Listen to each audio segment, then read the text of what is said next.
باب الخلود.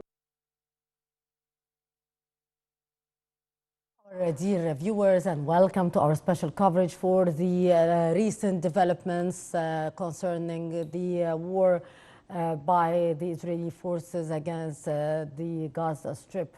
And indeed, Foreign Minister Sameh Shoukry began a tour on Gaza to Security Council permanent member state, and he did start his visit by a visit to Beijing. We'll be shedding light about that, but to start with, we are going to shed light about the situation in the Gaza Strip, where 10 fuel trucks carrying about 150,000 liters of diesel entered the Gaza Strip from Egypt through the Rafah border crossing. Earlier, a truck carrying 24,000 liters of fuel entered Gaza from Egypt in the first such delivery since the Israeli war on the Gaza Strip started last October. More details. 10 fuel trucks carrying 150,000 liters of diesel entered the Gaza Strip from Egypt through the Rafah border crossing. Earlier, a truck carrying 24,000 liters of fuel entered Gaza from Egypt in the first such delivery since the Israeli war on Gaza began on the 7th of October. Fuel shortages in the Gaza Strip have resulted in the death of dozens, including children, with the Palestinian health minister saying on Sunday that 23 out of 35 hospitals in Gaza have completely stopped working due to lack of fuel. The ministry spokesperson said on the same day that as more time passes without fuel, they will lose most patients and infants in intensive care. Moreover, the Palestinian telecoms company reported that mobile phone and internet services have gone down across Gaza due to insufficient fuel for backup generators. The two major firms operating in Gaza said that all energy sources sustaining their networks were depleted, and Internet Monitor confirmed a major outage. Prime Minister Mustafa Madbouli reiterated Egypt's call for an immediate ceasefire and an end to all forms of fighting in Gaza to solve the humanitarian crisis in the Strip and pave the way for political efforts to achieve a just, comprehensive and lasting peace. More details. Prime Minister Mustafa Madbouli reiterated Egypt's call for an immediate ceasefire and an end to all forms of fighting in Gaza to solve the humanitarian crisis in the Strip and pave the way for political efforts aimed at achieving just, comprehensive and lasting peace. Madbouli told the two-day Second Voice of the Global South Summit, which held virtually in India, that the two-state solution is the only way to achieve comprehensive peace in the Middle East. He said Israel's unprecedented bombing and operations in Gaza are evidence of the bias of the international system and its failure to address violations of international law, especially the implementation of UN resolutions to establish an independent Palestinian state. The PM also stressed that there are clear double standards when dealing with some international issues that have not been resolved for decades. Madbouli said developing countries have been suffering structural imbalances at various levels, along with an escalation of geopolitical and economic tensions, affirming that only a serious political will can address these imbalances. Furthermore, he stressed the importance of reforming the global economic structure, which he said suffers inequality and lack of balance and hinders ensuring justice for all countries. The escalation of hostilities in the Gaza Strip is having a catastrophic impact on children and families. Children are dying at an alarming rate. Thousands have reportedly been killed and thousands more injured.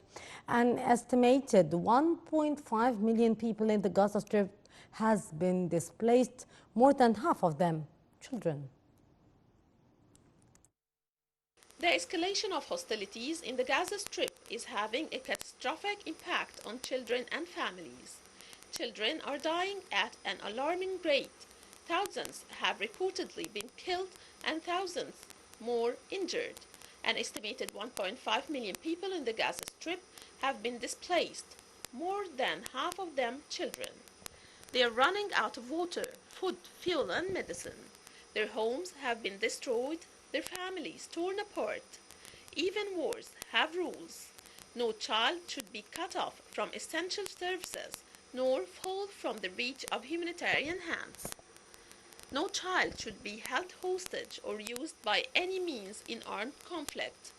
Hospitals and schools must be protected from bombings, and they must not be used for military purposes in accordance with international humanitarian law.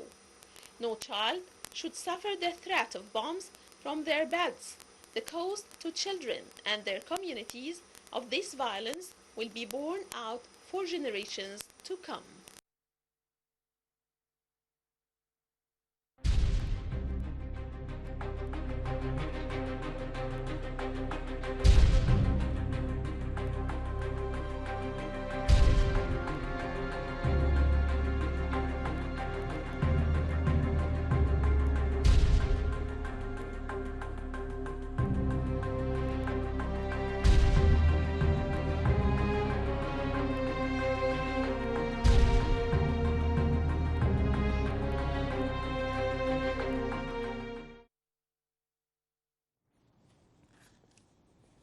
Welcome back, our dear viewers. Foreign Minister Sameh Shoukry, along with several Arab and Muslim counterparts, arrived in Beijing on a visit to China at the start of a tour aimed at drumming up support for an immediate ceasefire in the ongoing Israeli aggression against Palestinians, mainly in the Gaza Strip.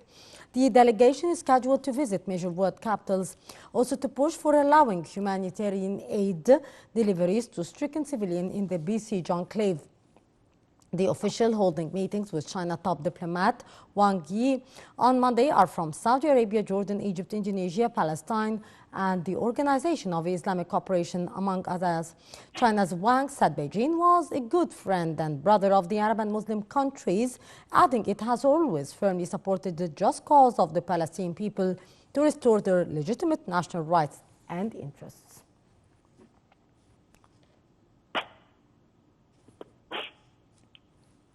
To shed more light on the issue, we are very much delighted to be joined over the phone by Ambassador Gamal Bayoumi, former Assistant Foreign Minister.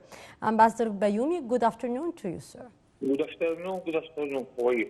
How are you, sir?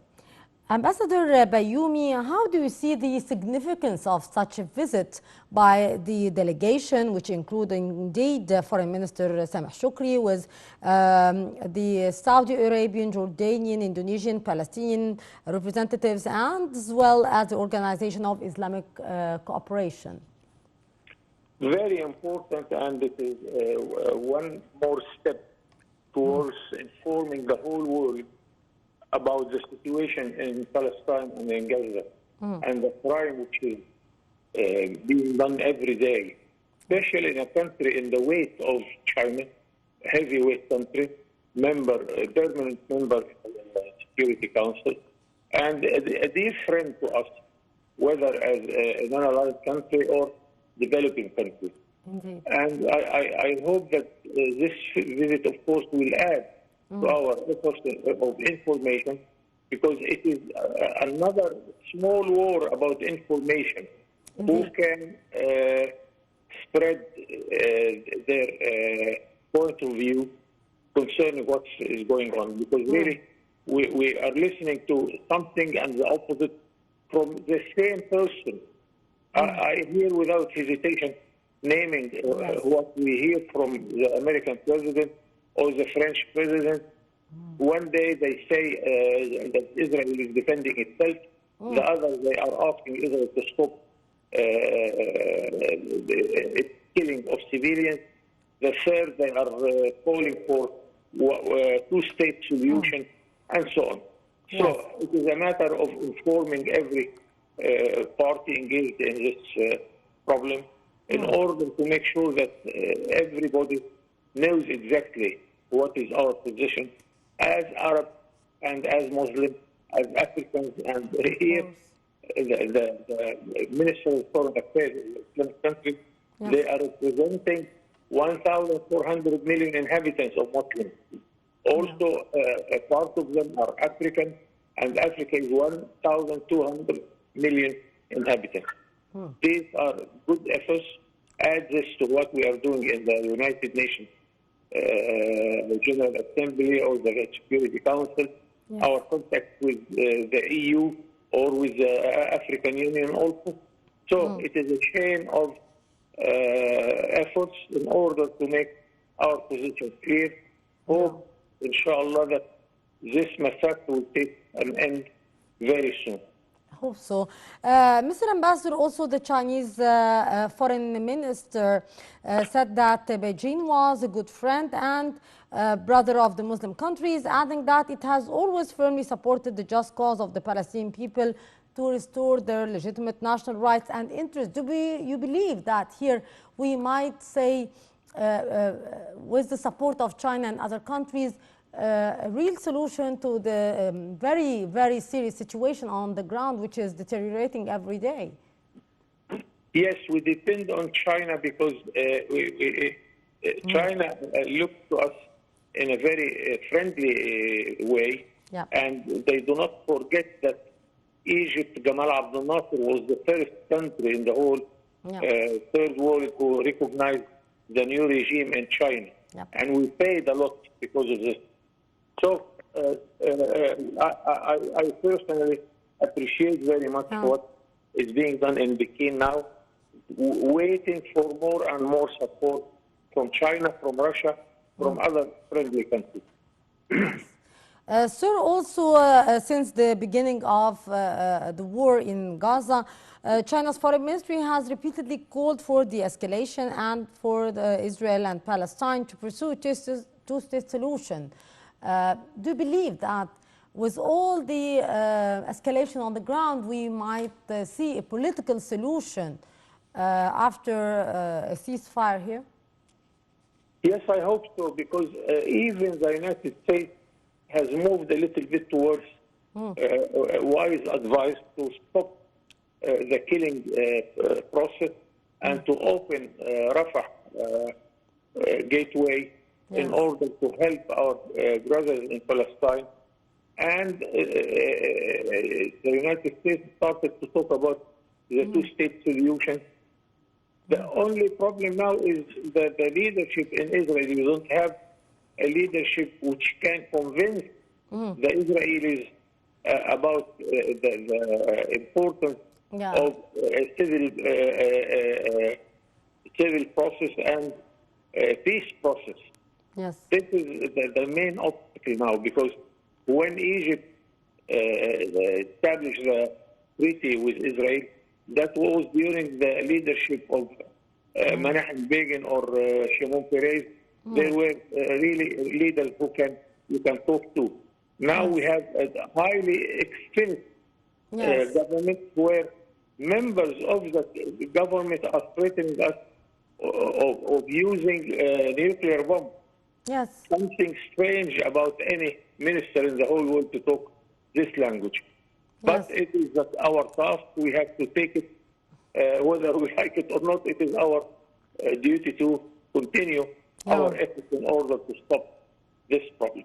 Indeed, Ambassador Gamal Bayoumi, former Assistant Foreign Minister, thank you so much, sir, for your very precious input, and indeed a very important visit by Foreign Minister Sameh Shoukry to